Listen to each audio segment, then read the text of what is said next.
Okay, hello and welcome everyone to New York Film Academy's virtual workshop. We are very excited to present for you today. It is going to be a very special lecture given by my colleague, Neil Weissman, who is the chair of the producing department for the New York Film Academy here at our New York City campus.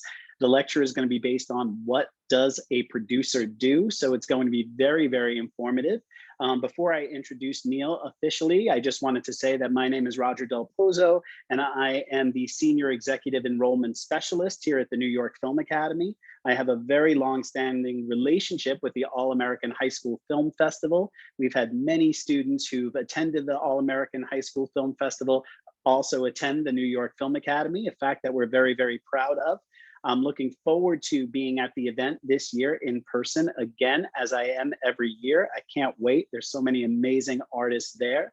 And again, I'm very happy that we're able to present this workshop for you.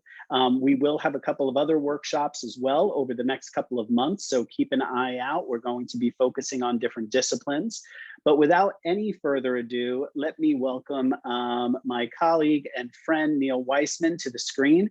As I said, Neil is an award-winning producer and the chair of our producing program here at the New York Film Academy, and we are very proud to have him. Hello, Neil. Very good to see you.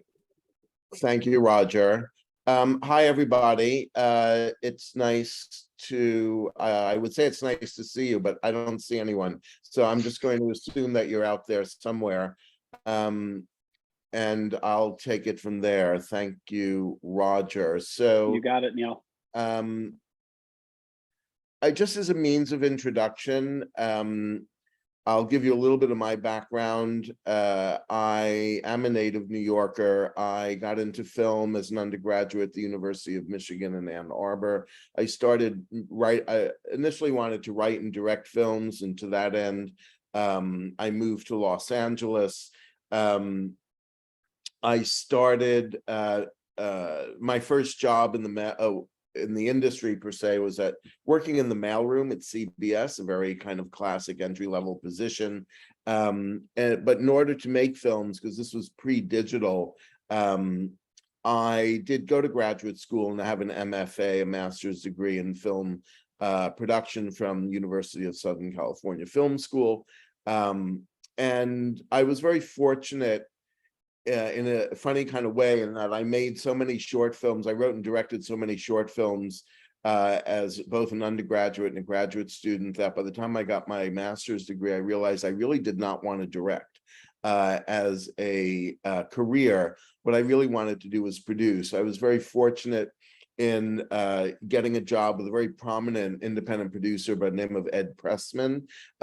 Immediately after receiving my master's degree, I worked with Ed for over 7 years. It was a very small company making one film every year and a half.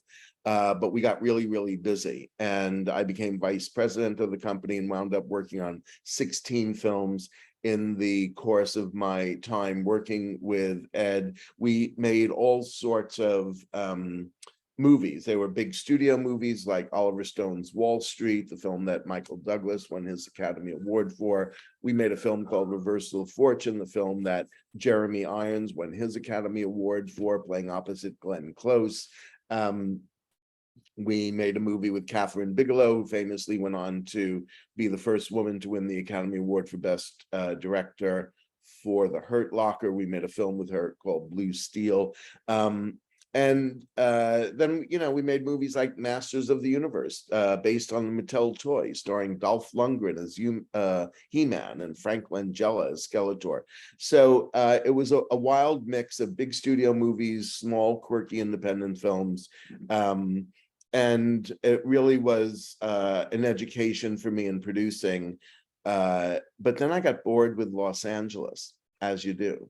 And I decided that I wanted to move to London and work in the British film industry. While working with Pressman, we had made some British films. I knew some people in London in the British film industry, and I moved there and stayed for 14 years.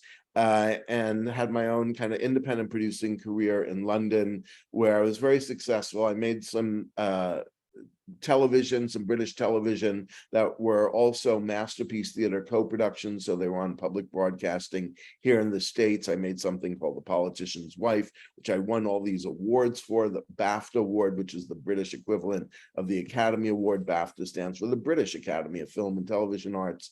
I won International Emmy Award, a Peabody Award for The Politician's Wife, went on to make another piece for British television, also a Masterpiece Theater co-production called Seeing Red, which was a big commercial success for me and is still the second highest rated single drama in ITV history. ITV is the big commercial broadcaster in the UK. I made a feature called My Kingdom, which starred Richard Harris in his last leading role. Richard was a legendary screen actor that you may know as the original Dumbledore in the first Harry Potter movies.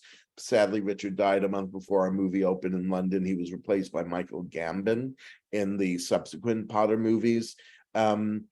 So I lived and worked in London for 14 years. I'm a dual US-UK citizen. I came back to New York, produced a play off Broadway. The last film that I made here in New York was a documentary about teen sex in America called Let's Talk About Sex that I sold to TLC, one of the Discovery channels. It's very available on YouTube. Check it out.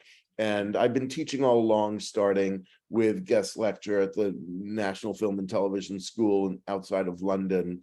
Taught at New York University here in New York, guest lectured at various other colleges and universities around the New York area, started teaching a producing course at the New York Film Academy around 10 years ago, and they asked me to teach some more, and made me chair of the producing department around 8 years ago, and that's me. So what I want to share with you today, and it's really the name of my little presentation, but it's a very important question, and I'm going to share my screen and use this whiteboard, and I'm going to it's not coming as a big surprise for you because it's kind of the name of our presentation today, but it's always the starting point for all of our producing courses at the New York Film Academy. It's a fundamental question, which basically is, what does a producer do? And the funny thing is that a lot of people have no idea, not just people who are not in the industry. I mean, people who are not working in the film and television industry, a lot of people have no idea what producers do. But I can tell you that a lot of people who work in the film and television industry really don't have a clue as to what producers do. So it's a pretty important fundamental question. And I'm here to try to start to answer this question with all of you watching here today. So we're not being very interactive. I don't see an audience really on this platform. So I'm going to play both roles here, instructor and student. Usually I would ask all of you, so what are your ideas? What do you think a producer does? And very often the very first answer to that is money. People just automatically assume that producers raise money for projects, and it's true.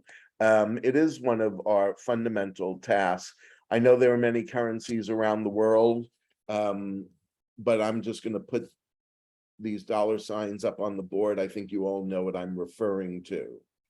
So other tasks, things that you could say that a producer actually does.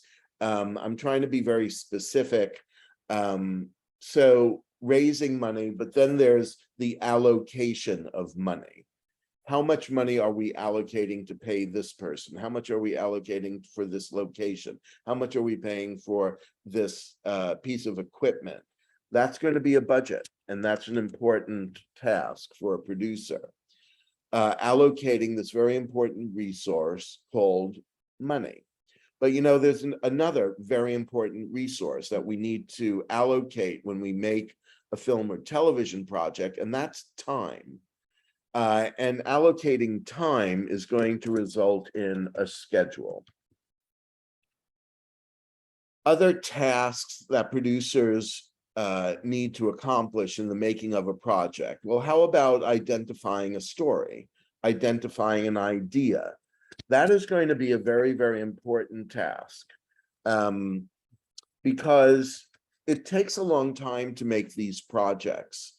And when you commit to a specific story, when you come up with an idea for a film or TV project, you need to be very committed to that idea, because your enthusiasm, your passion for telling the story is going to have to sustain you over what can literally be months, if not more likely years. So just identifying the story is a very crucial task for a producer. But then, I cannot do much with just an idea for a project. And I'm going to be limiting my presentation here today to what we call dramatic narrative projects, meaning projects where there are scripts and there are actors playing characters. So I'm not speaking specifically to the documentary process at this moment in time. But when we talk about making narrative projects, it's one thing to come up with an idea, but I cannot do all that much with an idea. What I can do a lot with is with a script. So that's going to be a very important task for any producer, is to work with a writer in the development of a screenplay or a script. Now, it takes a lot of people to make these projects, and someone has to assemble this team. That's going to be another important task for any producer, is the idea of hiring not just people behind the camera, but people in front of the camera. So hiring the cast and the crew is pretty crucial. And keep in mind, if I can hire, I can also fire. But it's not only just people that we need to manage. There's just a lot of moving parts when we make any of these projects, and someone has to manage all of it. In other industries, there's actually a job. We call people a project manager. In our industry, we refer to this as production management. Now, we make projects for people to see. Very often, we're looking to get millions of people to watch what we've made.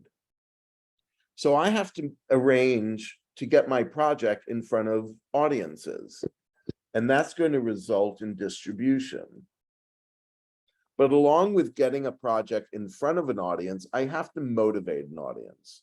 In order to do that, I need to identify who is the audience for this project, and how are we going to motivate them to come see our project. And that's going to fall under the heading of marketing. Now, there's a whole legal dimension to what we do as producers. Everybody who comes to work on a project is going to have a contract.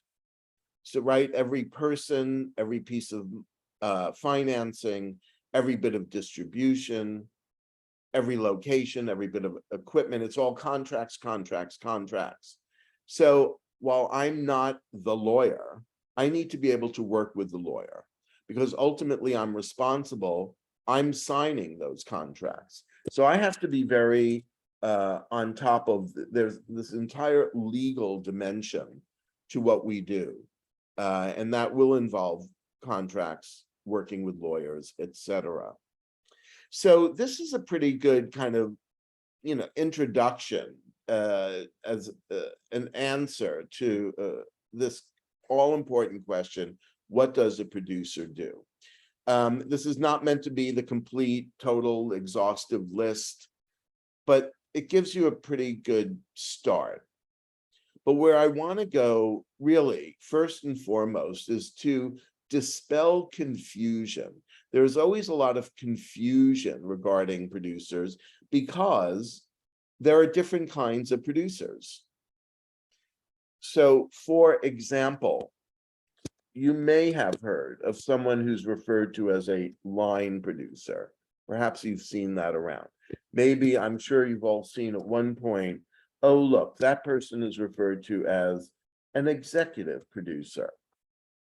Perhaps on occasion, you've seen this. Oh, they're a co-producer, and maybe even on occasion, you've seen someone's referred to as an associate producer. Now, you see these terms a lot in the world of theatrical motion pictures. In the world of television, there are even more producers running around. Oh, look, there's a segment producer, and oh, that's a coordinating producer, and there's a supervising producer, and more. But I would like to focus on these four in order to make a very important point. Now, a line producer is responsible for the physical aspects of production. They are the person who actually creates the budget and the schedule. They stay with a project all through what we refer to as pre-production, the planning, the organizing of everything that's going to follow once we move into filming or shooting. And the line producer is working throughout all of this. But at the end of filming or shooting, the line producer's job is done. They're finished, they go off to line produce another project. Very often what we refer to what line producers do, we do refer to it as production management. But that is the only one up here with a specific job description. I just gave it to you. Line producer is responsible for the physical aspects of production. These others do not have specific job descriptions like the line producer does. And what that can result in is that there could be two people on a project who are doing two completely different things, but they both wind up getting the same credit.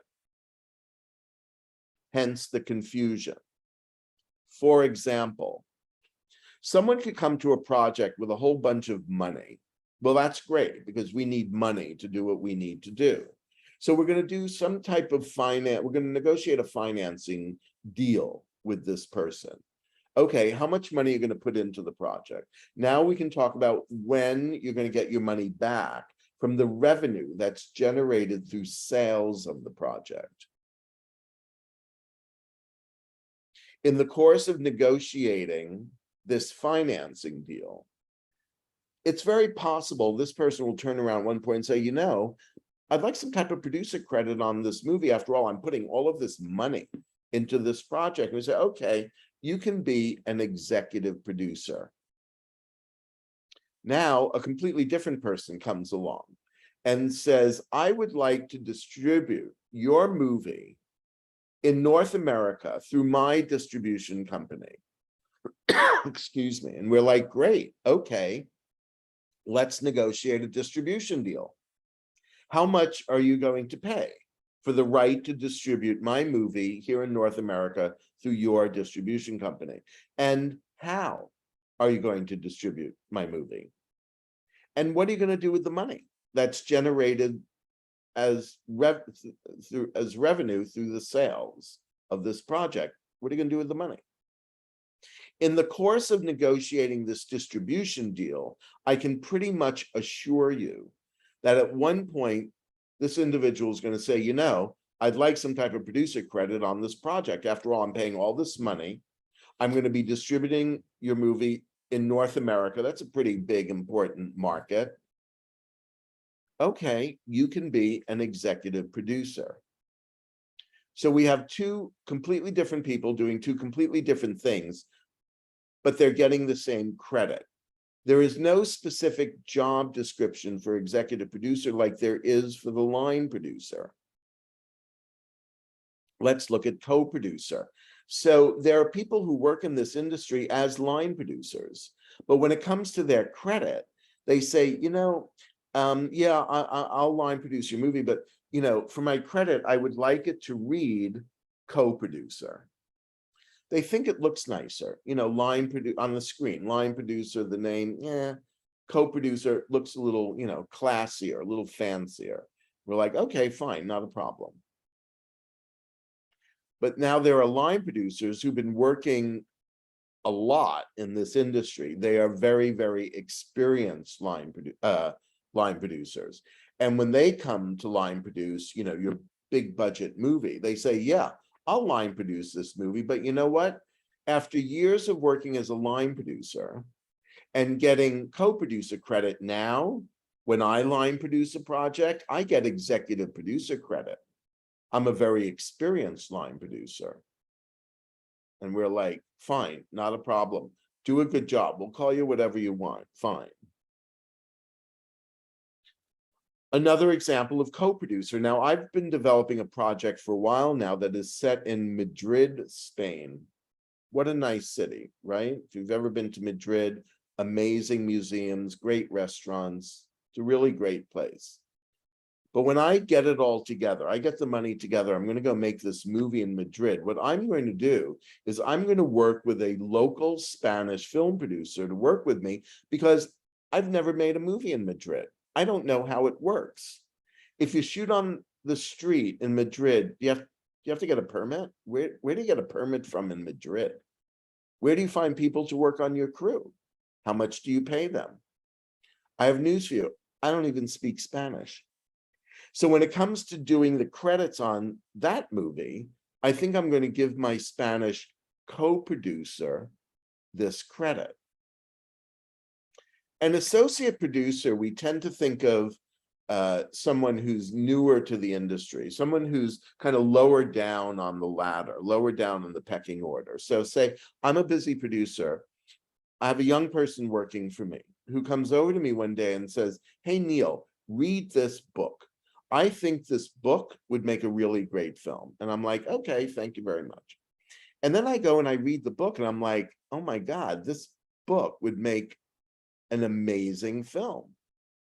Let's flash forward maybe 18 months or 2 years into the future. Now, my company is shooting the film based on this book. And this young person is still working for me and comes over to me on the set one day and says, hey, Neil, you know, I'd like some type of credit on this movie. After all, we would not be shooting this movie today if I hadn't given you the book. And I'm like, you know what? You're right. You can be associate producer. That's how I got my first 2 credits in this business. I came up with the idea for 2 movies. I was working with Ed Pressman. My first 2 credits as associate producer on a movie called, the first one was a movie called True Stories, and the second one is a movie called Talk Radio, directed by Oliver Stone. The point here is that out of these credits up here on the board, the line producer is the only one with a specific job description. These others are merely just credits. Sometimes we call them titles, but they don't have a specific job description, which is why very often you can give the same credit to 2 people doing different things. But there is one other producer credit that I want to bring to your attention. Perhaps you've seen it around. Produced by. You seen that one? You're watching what we call the main title sequence of a movie. Names are coming up on the screen one at a time. You know, edited by, music by, written by. Oh, look, there's produced by.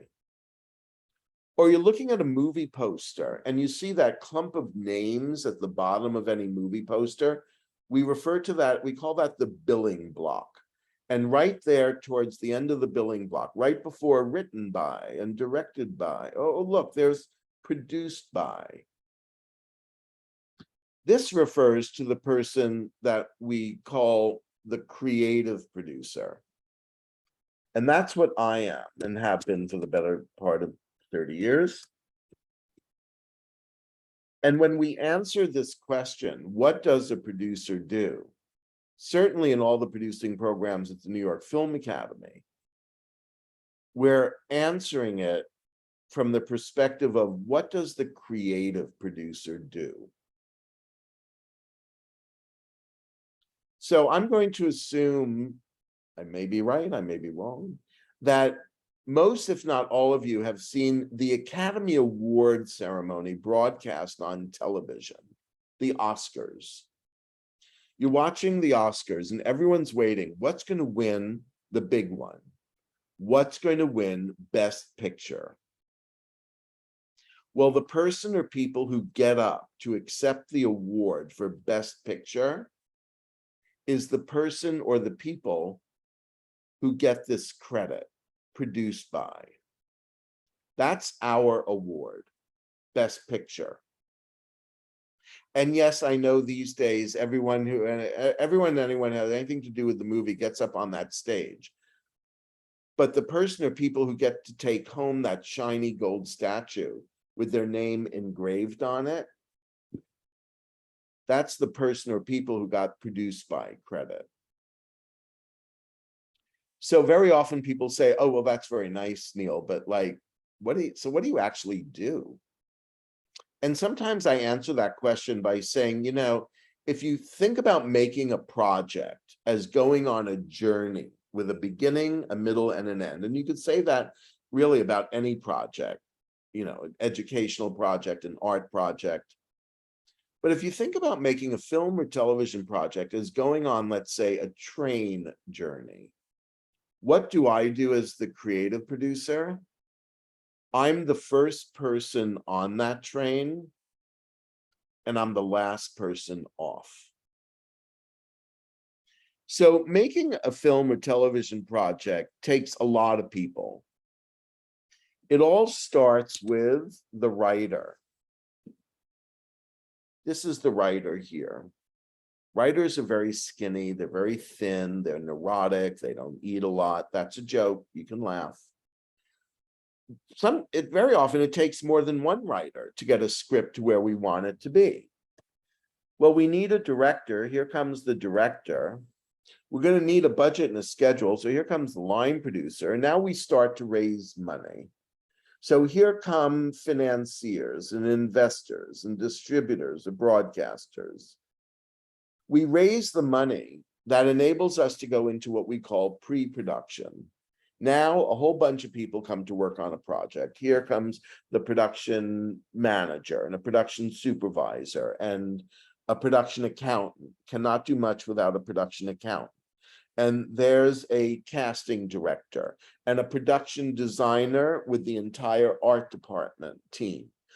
There's the costume designer with the whole wardrobe department team. There are people out there finding locations. There are people collecting props. There are people, construction people building sets. There are more people working during pre-production, but eventually we're going to move into filming or shooting. And now a whole bunch more people come to work on a project. Here come all those actors. And there's the director of photography with the entire camera crew, camera department. There are lighting people, there are grips, there are gaffers, there are sound recordists, sound people who are holding the microphone, the boom, putting microphones on people. There are hair and makeup artists, there are caterers, there's security, there's set dressers, there's construction crews, there are drivers, lots and lots of drivers. There are more people working during filming or shooting, but eventually we're going to complete filming or shooting. We're going to move into what we refer to as post-production. Now even more people come to work on the project. Here comes the editor with his or her entire editing team. There is a composer composing music. There are musicians playing the music. There are sound recordists recording the music. There are sound editors that are building soundtracks. There are sound mixers going to mix all these tracks together. There are people creating visual effects and special effects. Someone's going to correct the color. There are more people working during post-production, but eventually we are going to complete post-production. We have a finished product, and now even more people come to work on a project. Here come the advertising people who are going to be creating trailers and posters and commercials. And there are publicists who are dealing with the press. If this is a theatrical motion picture, this movie is done. It's going to play in theaters. It's going to play its way out of theaters, and now it's on your Netflix queue. It's done. It takes a lot of people to make these projects. We started here, and we ended here. And where am I in the midst of all of this as the creative producer? I'm up here overseeing all of these people and this entire process from start to finish. So on this project, I'm not the writer, I'm not the director, I'm not the casting director, I'm not the hair person, I'm not the makeup person, I'm not the publicist, but it's going to be in my interest to have a basic understanding of what all these people do. Because ultimately, not only am I overseeing all of these people and this entire process, but ultimately, I'm responsible. So we live in a world of personal responsibility, right? If you make a mess, you have to take responsibility for your mess. Go clean up your mess. But I'm telling you, if any of these people mess up big time, the financiers, investor, distributor, the insurance company, they're all looking at me. Neil, what happened? I don't know. She was doing a good job. Then all of a sudden, I think she had like a psychotic break or something. He was fine. I checked him out with all these other producers. He was doing a good job. And we woke up one morning and he stole all the money. I had to call the police. Ultimately, I'm responsible. Or as a famous American president once said, the buck stops here. So producing is a process, and it's a process that's made up of 5 different phases. As I mentioned earlier, it all starts with an idea. But as a producer, I cannot do all that much with just an idea. What I need is a script. So my first challenge as a producer and the first phase of this producing process is to develop my idea into a script. We refer to this as development.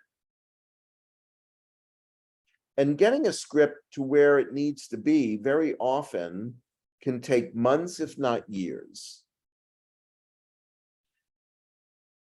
Once I have a script where I need it to be, I'm going to move on and build what we refer to as a package around the script. And the package is the vehicle or the tool that I'm going to use to raise money. And that is indeed the next phase of this process, because this is the money that is going to cover the cost of the next phase, which we do on occasion refer to as production, which is really 3 phases in one. So that's going to be, as I mentioned earlier, pre-production, filming, shooting, and then post-production. At the end of post-production, we will have a finished product that now we can bring to the marketplace, and we can have audiences see what we've made by having it distributed in theaters, broadcast on television, put up on a streaming platform, up on a website, somewhere on the internet. And these are these 5 phases of the producing process that we move through in the effort to make a project. And we explore, in all the producing courses at the New York Film Academy, we look into the specifics. What happens in each of these phases in order to make a project? So obviously I could go on now for hours, I could go on for days or weeks, talking about what happens as we move through this process. I'm just going to hit a couple of highlights just to kind of give you a window into this producing process. Development is all about working with writers. What do writers do for us? They provide what we refer to as writing services. The first writing service that we can ask a writer to provide for us is to write a treatment. A treatment you can think of as the first step in the development process. In attempting to develop a screenplay, what we're going to do is ask the writer to write up the story as a story. We call it a treatment. It's written in prose, just like a short story. Think of it as the short story version of the film story. And we're saying this to the writer, we're asking them to write a treatment, because what we're saying to them is, we know ultimately we need a script, we need a screenplay. But before you get into that whole screenplay format, which is very rigid, and it's very formal and organized, and every word on every page of every screenplay represents a decision on the part of the screenwriter, before you go there, how about we just focus on the story? Like, what's the beginning, the middle, and the end of the story? Let's just focus on that. Write it up just like a short story. And that's very liberating for a screenwriter. They don't have to worry about the screenplay format and everything, all the details, all the specifics. It's like, just think about, just get this, let's get the story together. Think about if you were asking a screenwriter to adapt for the screen a 300-page novel. Well, okay, so the main characters, the main narrative, the story points that are in the book need to go into the film script, but then there's going to be a whole bunch of other characters and other plot points that are in the book that there's no room for that in the screenplay. So that alone is a huge kind of editorial challenge. How is the screenwriter going to craft the film story that is somewhere in these 300 pages of a book? Best to write it just as a story. Let's start there. So once you have a treatment, which I would say for a feature film, you know, it's going to be a minimum of 10 pages. And I would allocate, you know, probably at least 4 weeks for a screenwriter to write a treatment. But then we are going to move on to the next writing service. We're going to ask the writer to write a draft screenplay. So now we have a script. A word of warning about first draft screenplays, which is actually getting a first draft screenplay for a producer is a very exciting moment. You know, we've had to do a lot to get to, you know, find the writer and get the money together to pay the writer, etc. Getting a first draft screenplay is very exciting, but my advice is you have to lower your expectations, because first draft screenplays are not usually very good. Nobody shoots a first draft screenplay, but whereas before there was no screenplay, now we have a script that we can read, we can analyze it, we can see what's working, what's not working, we can communicate our thoughts in the form of script notes to the screenwriter at a script meeting, and send them off to do the next bit of writing services, which is, okay, will you now go rewrite what you've written? Sometimes we refer to a rewrite as doing a set of revisions. And this is really what development is all about. It's a writer writing and then rewriting what they've already written, and then writing some more, and then writing some more, and then rewriting what they've already written. Developing a screenplay takes time. There are a lot of elements in a screenplay that need to be worked on, things like structure and characters. Those are the two big ones. But also the pace of the screenplay, the tone of the screenplay, the atmosphere and setting that's written into the screenplay, the dialogue. There's a lot that needs to be worked on in the screenplay. It's going to take multiple drafts and multiple rewrites. It's incremental, getting a script where it needs to be. Sometimes I like to invoke a sports metaphor. Think about American football. where the team, the offensive team has the ball. And what are they doing? They're moving the ball down the playing field, play by play, attempting to score a goal. Development of a screenplay is similar. It's incremental. It's writing service by writing service, draft by draft, rewrite by rewrite. We're trying to move the script down the playing field in the attempt to get it where we want it to be and score a goal. The last bit of writing service we can ask a writer to provide is to go in and just work on a very small part of the script, like just the ending, or just rewrite the dialogue. Don't change anything with the story, etc. We refer to that as doing a polish. And once we have a script where we want it to be, we're going to build this package around it, which, as I said, is pretty much what we use to raise money. We're going to build a package around the script. It's going to, at this point, besides the script, we must have a director involved. We're using the package to raise money, and people who put money into projects want to get their money back. Think about what is a very strong motivator for people to go see movies. Yes, people go see movies for all sorts of reasons, but one of the strongest motivators are going to be actors. So we're going to think about bringing in an element of cast into the package to excite and entice investors, just like ultimately, hopefully, paying audience members. I'm using this to raise money, so I'm going to need a budget in my package. I have to have a line producer put together a budget.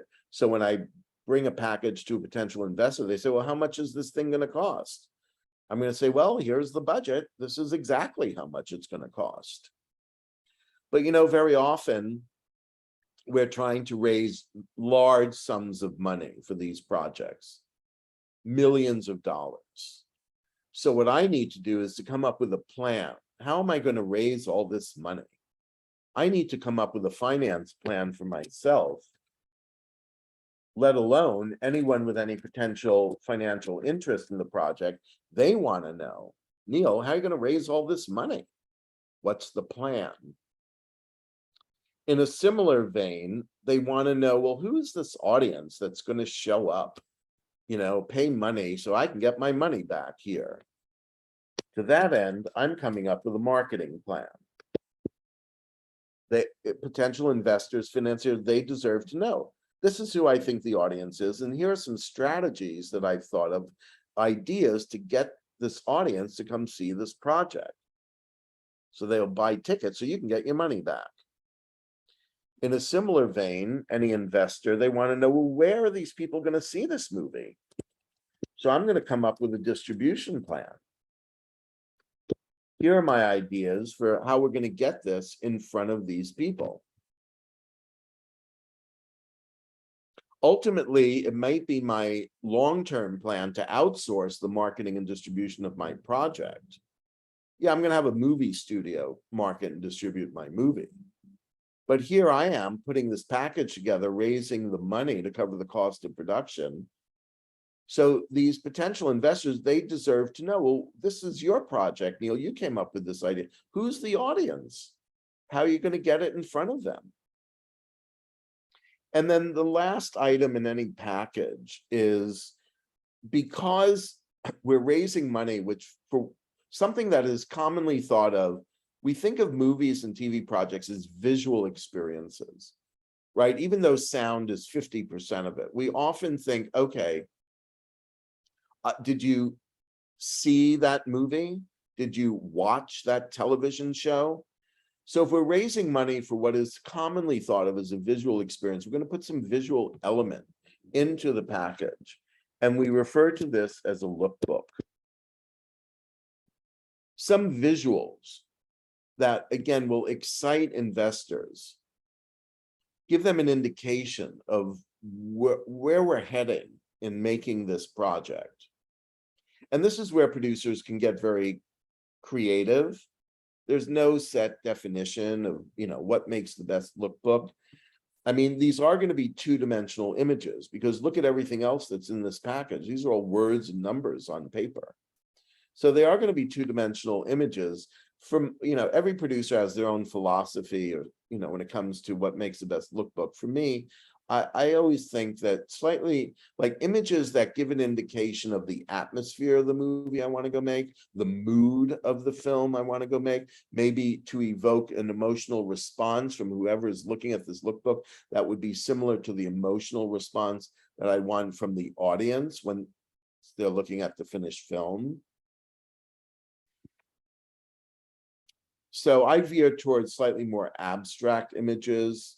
In the advertising industry, people go to make commercials. Sometimes they work with what's called a mood board, and I kind of veer in that direction. I can tell you what a lookbook is not. A lookbook is not a trailer for the movie you want to go make. You want to make a trailer, go make a trailer, but that's not a lookbook. A lookbook is not what we call a proof of concept short film version of the longer feature film we want to go make. That's not a lookbook. It can be a very helpful tool, but it's not a lookbook. Lookbook is not necessarily just pictures of movie stars. If you have talent involved in your project, yeah, you can put their headshots in there. You can put pictures, but it's not really a lookbook. And a lookbook is not pictures that tell the story of the film, because that's the movie. So this is this package that I'm going to use to raise money. Again, I think we're probably running out of time. I think I could spend more time talking about finance. I mean, there are sources of film finance that are not exclusive to the film industry, like many other industries. I've mentioned before, we can find investors to put their money into our projects. There are what we call production incentives around this country and around the world, where there are governments that recognize that film and television production is good for their local economies. So what various governments will do is, if I go make a movie, let's say in Georgia, the state of Georgia, they will give me 30% of what I spend in the state of Georgia. They will give that back to me as an incentive. Come make your movie in Georgia. And if I'm going to make a $10 million movie in Georgia, I don't have to raise $10 million anymore. I just have to raise 7, because the state of Georgia is going to give me 3. They have a very successful, very generous, what we call production incentive program. And that's the reason why, the Hunger Games shot mostly in Georgia. And it's not because of the peaches that Georgia is known for. It was for the money that the state was giving the producers. Black Panther shot in Georgia. And it's not because if you drive around rural Georgia, it looks like Wakanda, right? That mythical African country. No, it was the brilliant work of the Academy Award-winning production designer and the costume designer that made us all think we were in Africa. But the reason why they shot in Georgia was because of the money that the state of Georgia was giving them with their bad, $200 million budget. So these are some of the sources of film finance. The production incentive is really the hottest area in film finance. It's where we start. When I put together a finance plan, the first thing I'm going to think about is, where can I shoot? Where can I post-produce my project that will yield me the most in these production incentives? So obviously there's a whole lot to talk about in terms of what happens during production. There's a whole lot we can talk about when it comes to marketing a film, using the tools of the film and television marketer, publicity, advertising, promotions, social media, etc. Distribution, it's all a question of strategy. Am I going to open my movie on thousands of screens on a holiday weekend, or am I going to is it best to open it in maybe 2 cities on a couple of screens and then add screens in cities?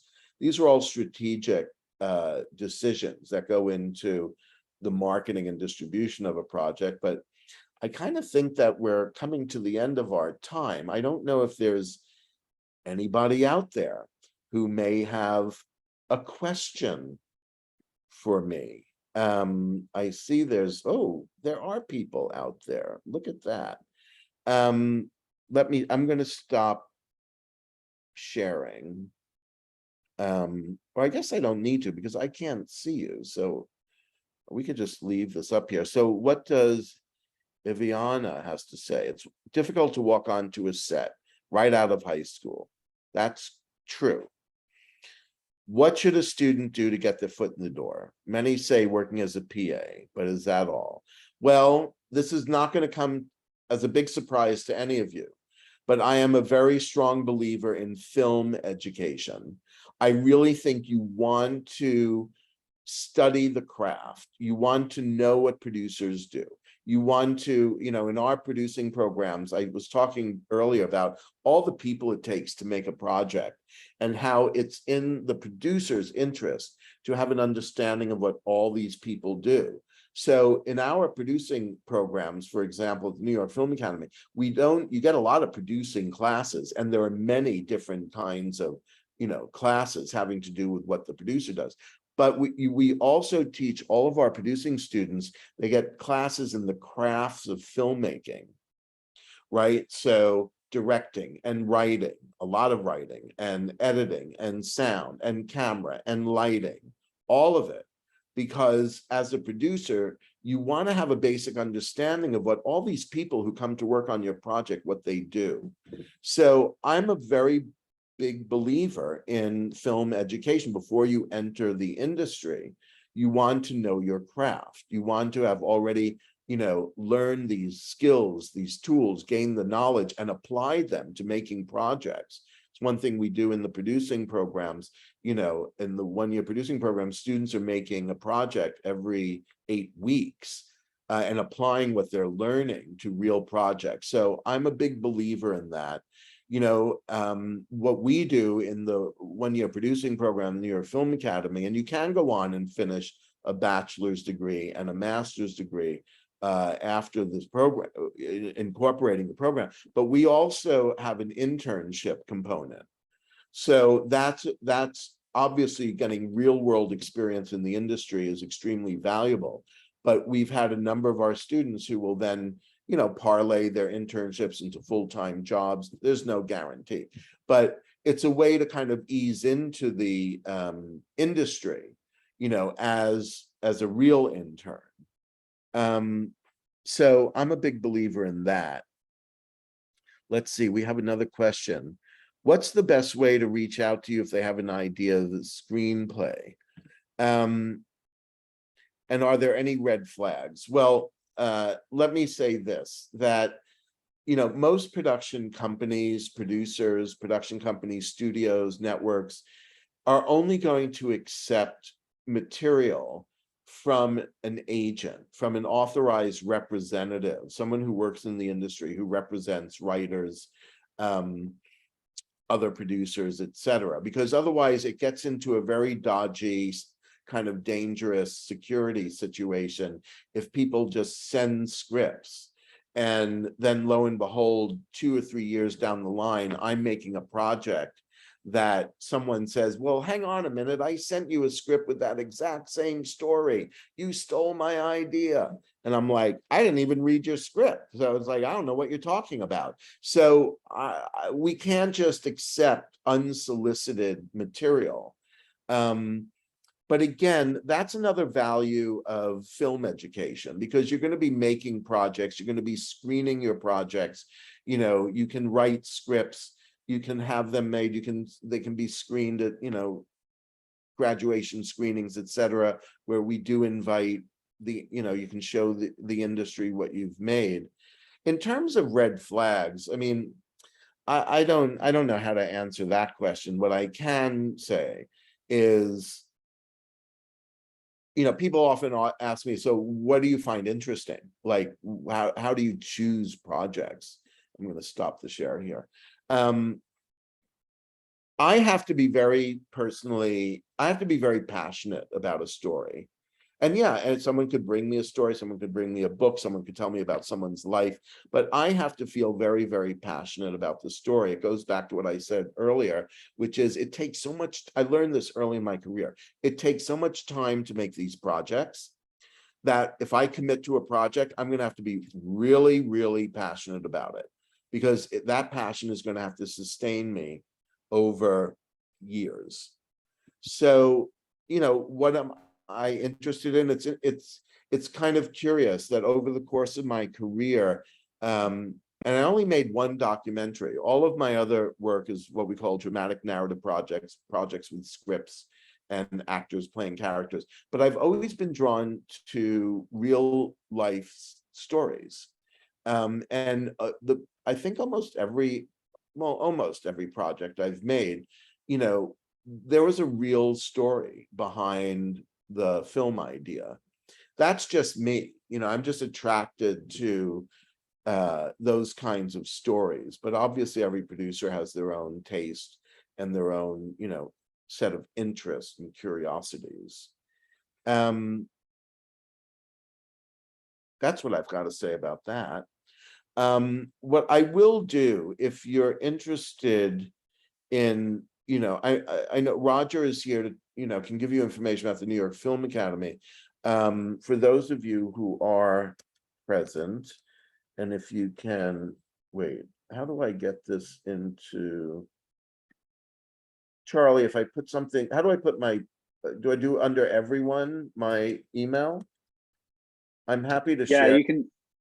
I'm happy to share. You can share to email. everyone in the chat, Neil. Did that work? You could feel free to reach out to me. I enjoy, as you could tell, I like nothing more than to talk about producing. And I'm on a mission, because it goes back to that original question, what does a producer do? I realized early on that, as I said, most people don't have a clue. So I'm always on a mission to kind of spread the word, this is what producers do. So I'm very happy to speak about producing. I'm certainly happy to share information about our producing programs, etc. Not a lot there's like a film school on every corner these days, all over the world, but not a lot teach producing. And I can guarantee you that even the ones that do teach producing, not a lot teach it like we teach it. So feel free to reach out. I would be very happy to engage with you via email. And who knows, you come down to 17 Battery Place and check out New York Film Academy. It would be lovely to meet you. I want to say thank you to all of you. Good luck with this film festival and moving forward in your careers. And on that note, I'm going to say, hasta la vista, babies. Thank you so much, Neil. We appreciate it so much. Thank you all for attending and watching the workshop today. We hope you got a lot out of it. I always get a lot out of it when Neil's talking, so hopefully you feel the same. Again, if you do have any questions ever about the New York Film Academy, I also want to share my information as well. You can always feel free to reach out to me. My email is just roger@nyfa.edu. I work with a lot of the young artists who come and study at the New York Film Academy. Like Neil, this is my life. I love filmmaking. I love actors, performers. So if you do have any questions about what we do, please feel free to reach out. I hope to see some of you at the actual All-American High School Film Festival here in New York very, very soon. But if I don't, again, I hope to hear from you. So have a great rest of your day wherever you are. I hope you had a lot of fun. Hope to see you soon. Thanks a lot. Take care, everyone.